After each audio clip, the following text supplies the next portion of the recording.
My name is Voryn Dagoth Ur. I live at 308 Resdayn, Red Mountain, Morrowind, 87104. This is my confession. If you're watching this tape, I'm probably dead, murdered, by my friend Nerevar. Nerevar has been building a theocracy empire in Morrowind for over a decade now and using me as his slave. Shortly after his reborn, Nerevarine came to me with a rather shocking proposition.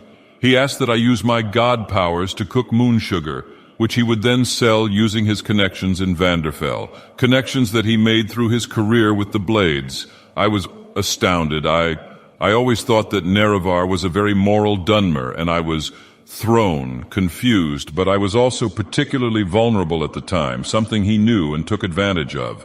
I was reeling from an anti-chim that was poised to bankrupt my house.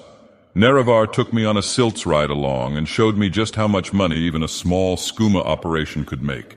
And I was weak. I didn't want my tribe unmourned to go into financial ruin, so I agreed. Every day, I think back at that moment with regret.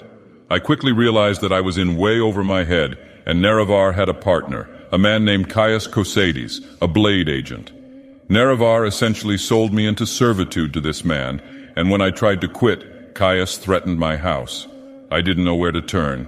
Eventually, Nerevar and Caius had a falling out. From what I can gather, Nerevar was always pushing for a greater share of the business, to which Caius flatly refused to give him, and things escalated. Caius was able to arrange, I guess you call it a hit on Nerevar, and failed, but Nerevarine was seriously injured, and I wound up paying his medical bills, which amounted to a little over 177,000 septims. Upon recovery, Nerevar was bent on revenge, working with a man named Fargoth. He plotted to kill Caius and did so. In fact, the bomb that he used was built by me, and he gave me no option in it. I have often contemplated suicide, but I'm a coward. I wanted to go to the ordinators, but I was frightened. Nerevar had risen in the ranks to become the head of the House Telvanni, and about that time, to keep me in line, he took my dream sleepers from me.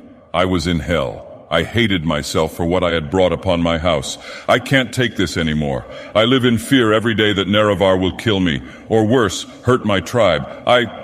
All I could think to do was to make this video and hope that the world will finally see this man for what he really is.